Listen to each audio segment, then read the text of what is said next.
Hey guys, welcome back to Critical Flick. Today I'm going to be talking about Creepshow on Shudder.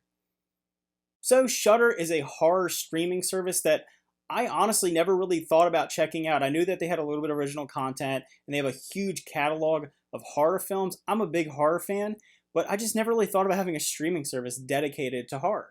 But then I saw that they were remaking one of my favorite movies as a kid, Creepshow. Me and my dad loved these movies, especially the first two. And the fact that this was coming back on TV was something I could not wait to see. So I was like, I gotta get Shudder, I gotta check it out.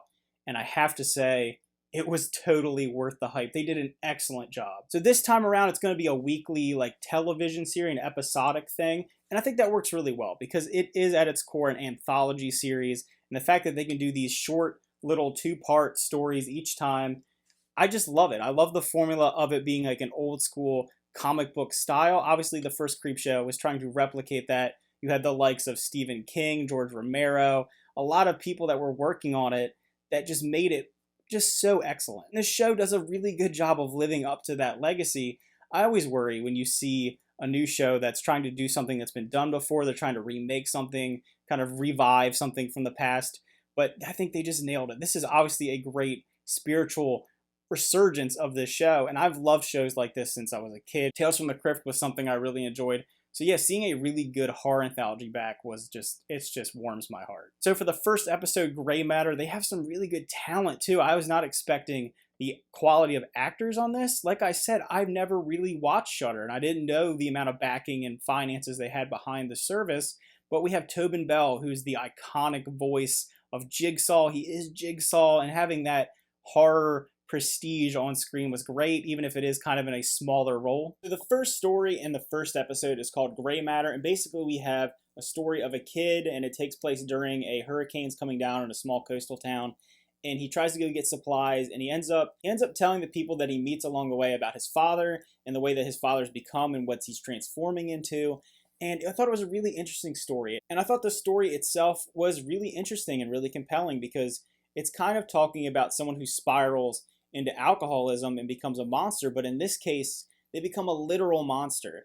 And I thought that the visual effects, the practical effects used were held up really well. Obviously, Greg Nicotero, who's involved in the show, he kind of produces it, it's kind of his brainchild, does a really good job with visual effects. You know him from The Walking Dead, and they're always good there, and just the fact that you can tell the team is someone who's really passionate about making horror movies look good, they're really passionate about the stories, and this show gives them the freedom and the ability to make some really interesting things that you probably wouldn't see on network television or even something like Netflix. It is a horror show made by horror industry people for horror fans, and I think it comes off just like that. The second story in the episode is The House of the Head, and this is kind of interesting. When it first started, I saw that it's kind of taking place in a dollhouse. You have a girl who has the dollhouse, and she finds a little zombie head in there, doesn't understand what's going on, and things start to get strange. Things are happening in the dollhouse, and it reminded me almost of Hereditary. If you see the film with the small little miniatures and they recreate different events and scenarios, it has that vibe to it, and I thought it worked really well. It's something I've never seen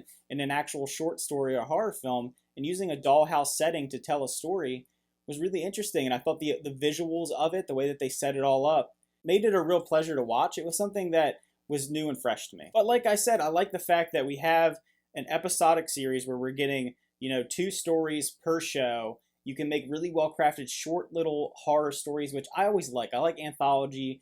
Horror is really hard to make a long, weaving narrative. I like when it's just these little interesting ideas that we can execute in little 25-minute chunks. They're really tight, really well made. It gives you a lot of creative flexibility, and I think they pulled it off. I'm really happy about the way that this has turned out, and I am someone who was pretty skeptical about it. Like I said, I never really watched Shudder or had any interest in it, but now I'm invested. I really want to see where this show goes, and I think it's only going to get better.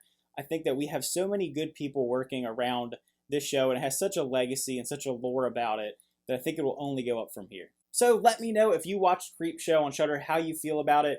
Are you invested as much as I am? What was your favorite story? Did you like The House of the Head? Did you like Gray Matter? What was your favorite old Creepshow story? I remember I really liked a lot of different ones. So remember to leave those comments down below. Always like to have a conversation with you guys, and see you guys next time.